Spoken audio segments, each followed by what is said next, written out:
श्री परमात्मने नमः। पहला अध्याय। धृतराष्ट्र बोले, हे संजय, धर्मभूमि कुरुक्षेत्र में इकट्ठे हुए युद्ध की इच्छा वाले मेरे और पांडु के पुत्रों ने क्या किया। इस पर संजय बोले, उस समय राजा दुर्योधन ने व्यूहरचनायुक्त पांडवों की सेना को देखकर और द्रोणाचार्य के पास जाकर यह वचन कहा, हे आचार्य, आपके बुद्धिमानी शिष्य द्रुपद पुत्र धृष्टद्युम्न व्यूहाकार की खड़ी हुई पांडु पुत्रों की इस बड़ी भारी सेना को देखें। इस सेना में बड़े बड़े धनुर्धरों वाले युद्ध में भीम और अर्जुन के समान बहुत से शूरवीर हैं, जैसे सात्यकी और विराट और महारथी राजा द्रुपद और धृष्टकेतु, चेकितान तथा बलवान काशीराज, पुरुजित, कुंतीभोज और मनुष्यों में श्रेष्ठ शैव्य और प्रकारी युधामन्यु तथा बलवान उत्तमौजा, सुभद्रा पुत्र अभिमन्यु और द्रौपदी के पांचों पुत्रे सभी पृष्ठ महारथी हैं। हे ब्राह्मण श्रेष्ठ, हमारे पक्ष में भी जो प्रधान हैं, उनको आप समझ लीजिए। आपके जानने के लिए मेरी सेना के जो सेनापति हैं, उनको कहता हूँ।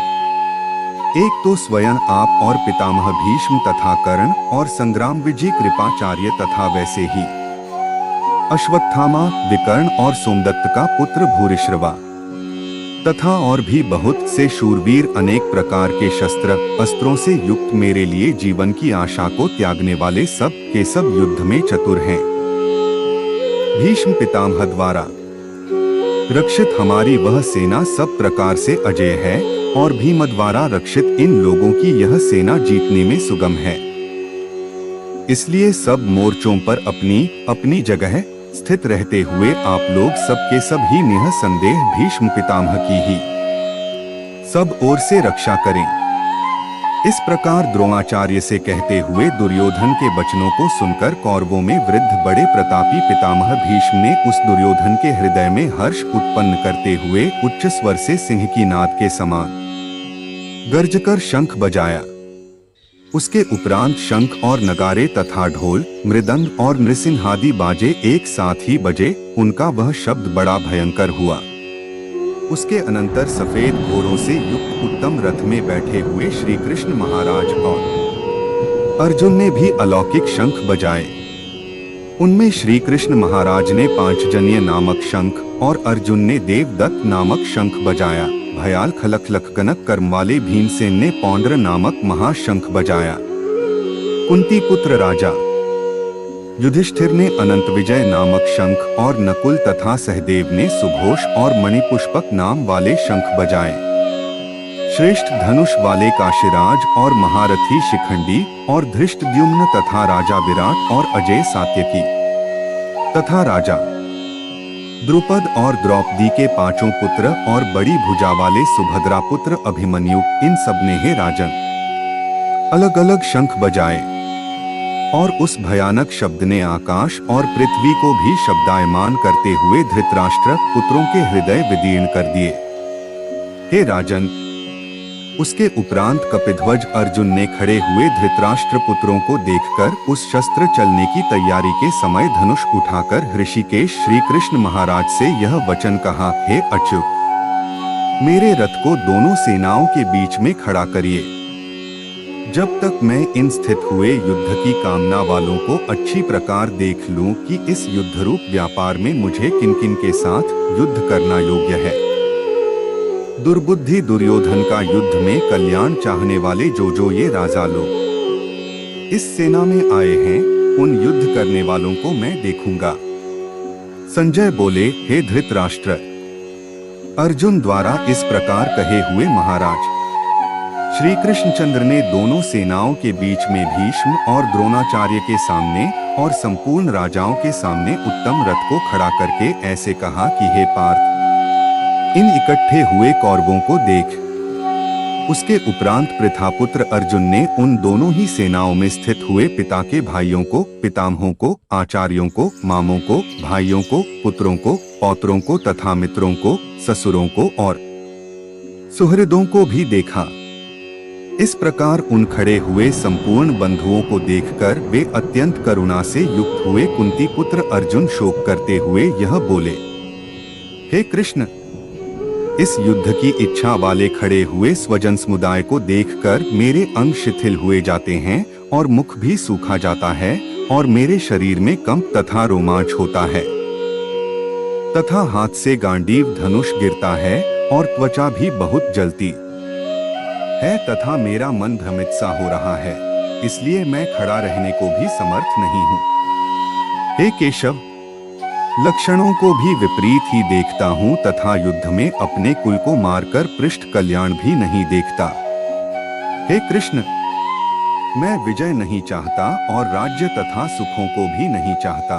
हे गोविंद, हमें राज्य से क्या प्रयोजन है अथवा भोगों से और जीवन से भी क्या प्रयोजन है, क्योंकि हमें जिनके लिए राज्य भोग और सुखादिक इच्छित हैं, वे ही यह सब धन और जीवन की आशा को त्याग कर युद्ध में खड़े हैं, जो कि गुरुजन, ताऊ, चाचे, लड़के और वैसे ही दादा, मामा, ससुर, पोते, साले तथा और भी संबंधी लोग हैं।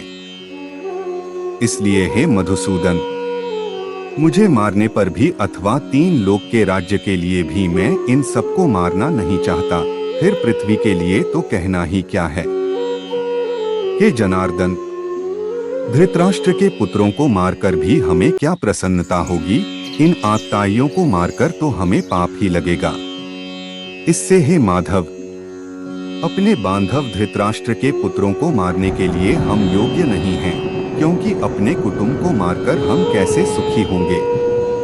यद्यपि लोभ से भ्रष्टचित्त हुए ये लोग कुल के नाशकृत दोष को और मित्रों के साथ विरोध करने में पाप को नहीं देखते हैं, परंतु हे जनार्दन, कुल के नाश करने से होते हुए दोष को जानने वाले हम लोगों को इस पाप से हटने के लिए क्यों नहीं विचार करना चाहिए, क्योंकि कुल के नाश होने से सनातन कुल धर्म नष्ट हो जाते हैं, धर्म के नाश होने से संपूर्ण कुल को पाप भी बहुत दबा लेता है।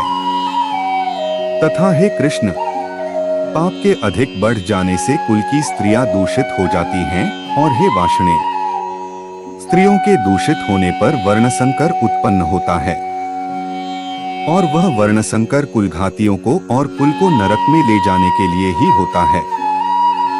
लोप हुई पिंड और जल की क्रिया वाले इनके पितर लोग भी गिर जाते हैं और इन वर्ण संकर कारक दोषों से कुलघातियों के सनातन कुल धर्म और जाति धर्म नष्ट हो जाते हैं।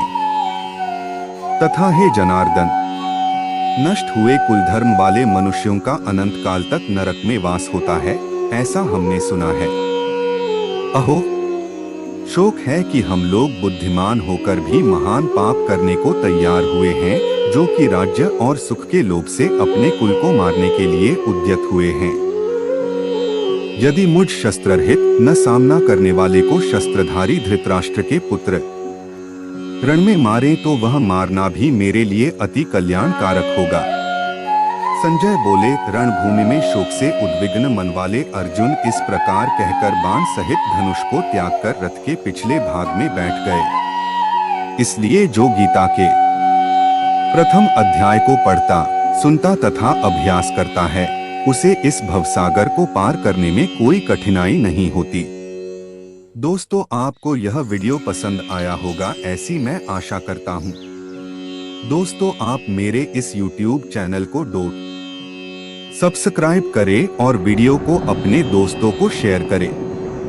वीडियो को लास्ट तक देखने के लिए आपका बहुत बहुत धन्यवाद। दोस्तों, भगवत गीता के ऐसे ही और वीडियो देखने के love gold Priyanshu YouTube channel को सब्सक्राइब करें। दोस्तों, आपको श्री भागवत गीता का यह प्रथम अध्याय हिंदी में पसंद आया होगा ऐसी मैं